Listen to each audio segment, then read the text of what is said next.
Unfortunately, in the 3 years that's elapsed since the army moved out, that the whole thing has just gone to rack and ruin, and whereas the city could have had a group of buildings in working order, we now find that it would cost, you know, a small fortune just to bring them back to their original condition. I would see it being used as, you know, an arts and crafts centre, and possibly as small museums, and for different interests of a public nature.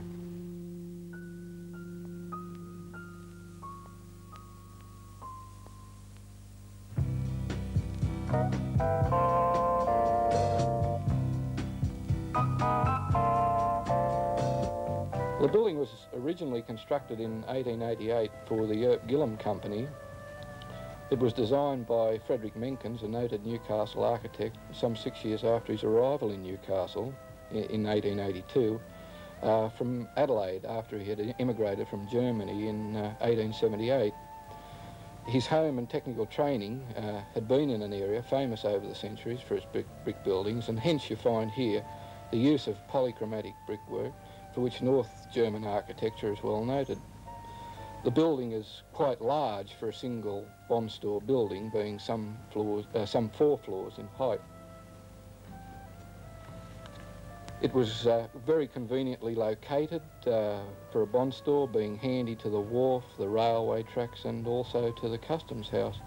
One of the interesting features of this building is, of course, that one of the owners, Mr. Earp, was a Dutchman. The builder, John Straub, was a Dutchman. And this probably led to the carved keystone over the main entrance, which is reputed to be of a Dutch princess. Unfortunately, this building has been very much neglected, and some years ago the parapet and pediment were destroyed in a fire, and have been replaced by a very unsympathetic asbestos fascia. As you can see, the building has deteriorated through fretting of label moulds and brickwork, and the worst of the lot is the way in which the window reveals and sills have been blown out literally by the expansion of the rusting grill bars that originally protected these windows. However, despite all of these faults, the building, I think, is in structurally quite good condition, and while it would require a very big effort to restore it, I don't think it's sort of beyond the point of no return. The trucks could enter from the wharf area at the lower level, which you can see down here just adjacent to the present shunting yards, and of course goods could be brought in or taken away from either the Telford Street or the Bond Street level, which is in actual fact 1 floor higher. There were gantries over each doorway so that goods could be lifted directly from the trucks and placed in any floor as desired. The 2 main sides of the building aren't parallel, and they taper down towards the customs house. I think that this building in this location and being on the edge of the recreation, or the proposed recreation area on the site of the shunting yards, would naturally lend itself to some sort of public or semi-public use, or some semi-institutional use, such as a museum, and of course its vast size would make it absolutely ideal. Buildings of this size are just hard to come by.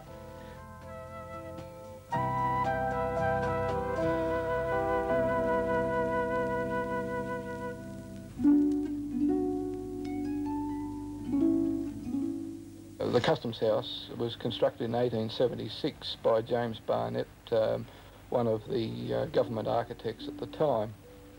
The front facade, which is to Bond Street, has an asymmetrical composition which has been greatly influenced by Italian public buildings, which Barnett himself was strongly influenced by. Here again, as in the Bond store, you can see the use of contrasting brick colours, which actually greatly influenced both English and Australian architects of that period. You can note in particular the use of salmon and light yellow bricks, and in particular the use of black and light yellow bricks alternatively to form the window heads. The Customs House tower in itself is something of a curious mixture of North Italian medieval architecture up to about the level of the clock, and then from there on it tends to become more Baroque. The interior of this building is, of course, typical of the 19th century historicism in architecture, in that it bears no relationship whatsoever to the exterior of the building. For example, the fine corbel bay window, which forms the pivot point around which the whole design is balanced, had nothing behind it originally apart from a small office which was reputed to be the harbour master's office, and I think now it's just the men's change room. In 1899 there was a northern wing added in a very sympathetic manner, and I think this building shows, you know, how it's quite possible to add or to alter a building, you know, without necessarily destroying the original concept of the building.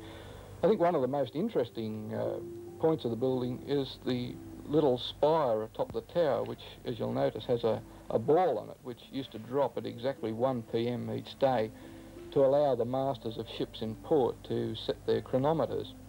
This was, I believe, also matched by the firing of a cannon on Flagstaff Hill, now Fort Scratchley, of course, at precisely the same time. I think the only way in which this building has been destroyed is not so much in the building itself, but in the grounds and the works around it. There's been a tar-paved car park located directly in front of it now, and the old wrought iron railing, which was, of course, a feature of the design, is now missing.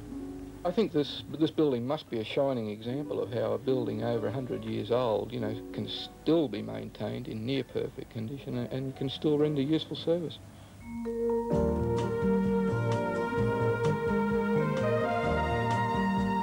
The Newcastle Railway Station in its original form was completed around about 1872.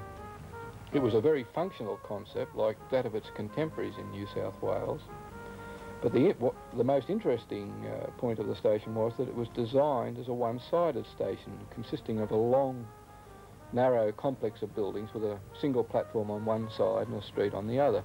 This is very unusual because normally for a terminus station such as Newcastle, a terminus station building was erected at the very end of the railway line, with platforms coming out to give level access from the building. This type of building you see in of course, the 20th century Sydney Central Station. The design of the building is, of course, as conservative as the general station plan.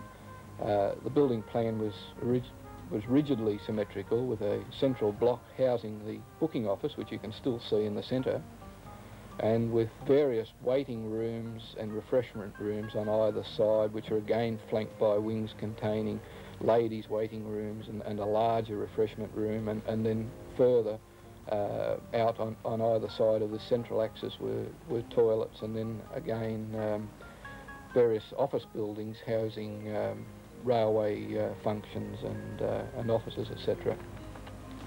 Of course, this strong symmetrical arrangement was fairly typical of classical English railway stations of the 1840s. Originally, of course, it was a very beautiful building, but such rigid planning is difficult to enlarge or adapt. If, of course, it had been a terminus station, there would have been more land available, and therefore the planning could have been much more flexible. However, by 1896, it was already found to be far too small. At the western end, the only two-storey building that you can see there at the western end was altered to provide an enlarged refreshment area and a kitchen complex as well on the ground floor, and the upper floor was converted or constructed to house overnight accommodation. Of course, whilst the designer abandoned the symmetry of the whole station, he did make some effort to try and keep the new work in harmony with the existing. The whole complex was completely linked together by a veranda, which was held up by some very elaborative and very decorative cast iron brackets that you can see along the platform.